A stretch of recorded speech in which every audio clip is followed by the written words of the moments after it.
How to learn and use scales. First of all, why should we actually learn and use scales? Well, I can't really think of a better example other than my own story. So when I was starting out and I wanted to improvise, like I was not a total beginner, but I didn't really know how to improvise and how to navigate through scales and anything like this that I'll teach you here in this video. So when I was starting out with improvisation, I would play some backing track like E minor metal backing track, and I would try to improvise some stuff, but I didn't really know which notes I could use. So I would have to open both the backing track and the scale diagram because I had to look, can I use fret number 5 on the high E string and so on. And as you might guess, the practicing and the improvisation wasn't very efficient that way. So when I did learn my scales and I did learn how to navigate through them in a few different manners that I'll show you, it really made it all click and I was able to improvise and come up with cool stuff on the spot. Next, we have to actually learn the scale. And for major scales, we could use this cool trick. It's not really a trick, it's just how it's made and how theory works there. But it's the circle of fifths and the order of sharps and flats. So I'll explain both of those. The circle of fifths is literally a circle, and each of the notes is a fifth away from the previous one. I'll put a picture of it so that you could see it. And the order of flats and order of sharps are just all the notes ordered so that whenever we say, for example, I'm playing in maybe G major, so that's G major and E minor are the same thing.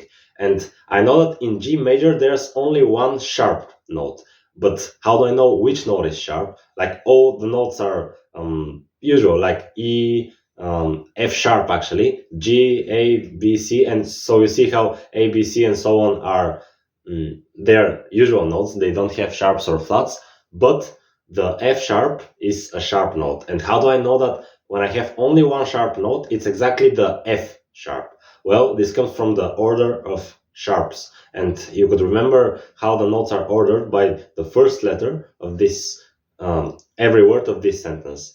Father Charles goes down and ends battle. So you could stop and really examine which are the first letters. So as I showed you, father, it's F. So when we have only one sharp in G major or E minor, it's the F. When we have two sharps, it's Father Charles, so F and C, so F sharp and C sharp, and that is in D major. The order of flats is just the order of sharps, but reversed, like the other way around. It's literally the same thing, but reversed.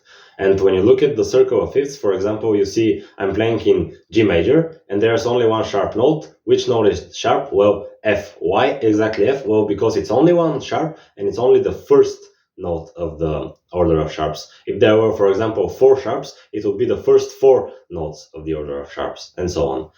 Now, that's cool, but the not really cool thing is that it's only useful for major scales. And for other scales, we have to remember those, and I really find it easy to just memorize a pattern that I could really use, like a useful pattern, not, for example, 1 note on the 6th string, 2 notes on the A string, 3 notes on the G string, and so on. It's weird. I don't really remember those stuff. But for example, the pentatonic is really easy to remember because it's only 2 notes per string, and you probably know your first box of it.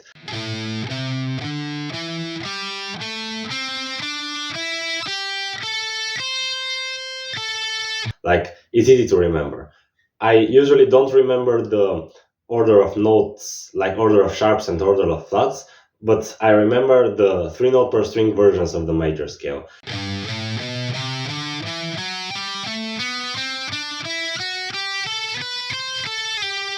And it's cooler because if I only remember the 3 note per string versions of the major scale, I don't have to remember all the other stuff. It's just like one formula. Like one shape, one 3 note per string version, and you could do that for most scales, like harmonic minor has 3 note per string version.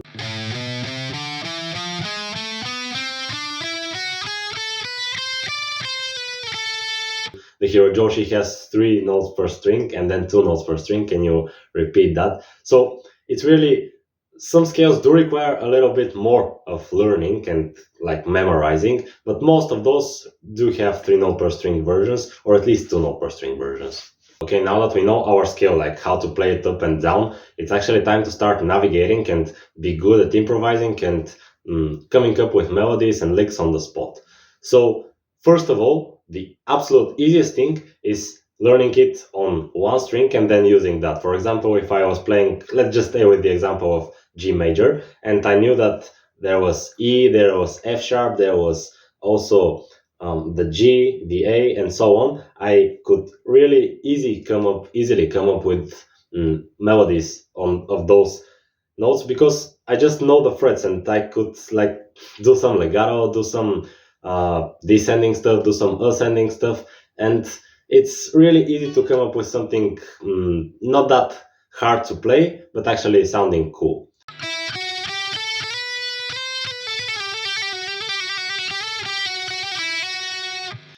The other cool thing is, as I told you, you have to remember a really useful pattern, and this is why it's useful here. Everything will click right now. So I told you to remember, for example, a 3 note per string version of the major scale.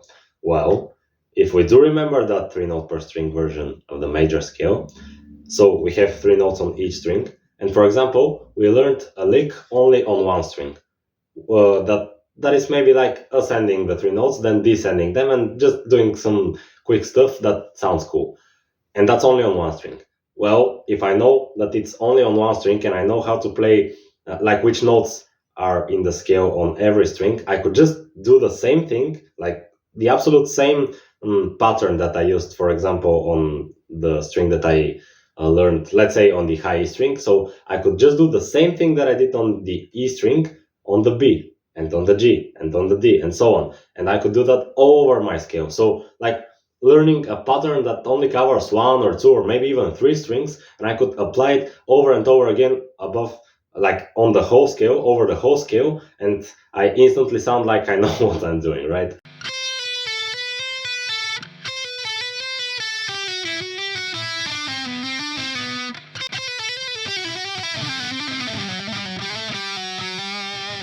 And the other cool thing is being able to navigate through position shifts.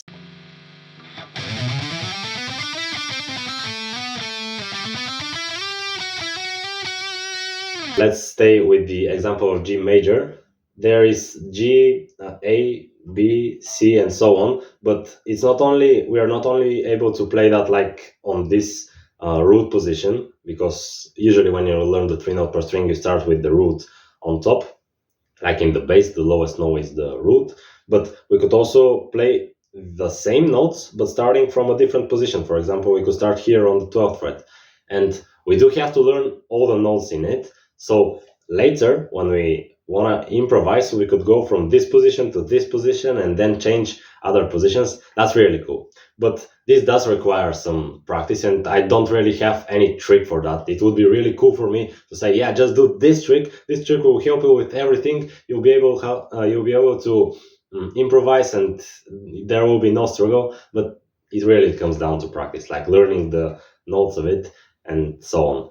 However, I have written down a really cool trick that actually helped me. It's not like a trick that will open the whole fretboard, but if you don't know the octave shape, it's just making a power chord, like the power chord shape, for example, 3 on the 6th string and 5 on the A string, but not on the A string.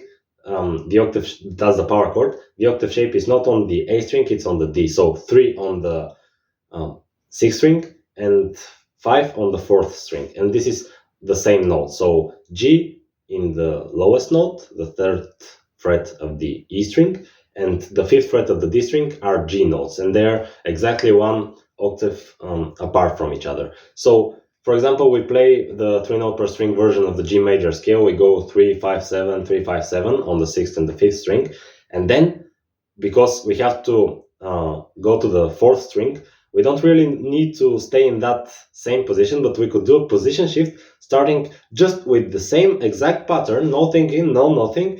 We could just do this, but starting from the 5th fret of the D string and go, we went 3, 5, 7, 3, 5, 7, and then we could go 5, 7, 9, 5, 7, 9.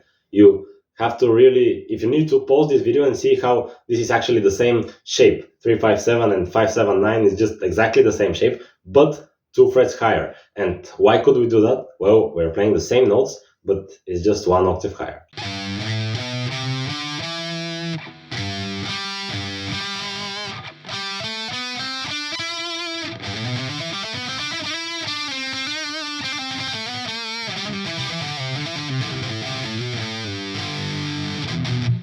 So that's everything you need to know to start with learning and using scales. So take a scale you don't know, for example, the harmonic minor, you might take the melodic minor, maybe the natural minor if you don't know it already. So take that, learn a cool, like really useful pattern of it, and then when you're ready with that, learn some licks and try to apply it all over the scale. Then when you're ready with that, you could do the octave hack, and finally you could do the position shifts. Hope this helps you.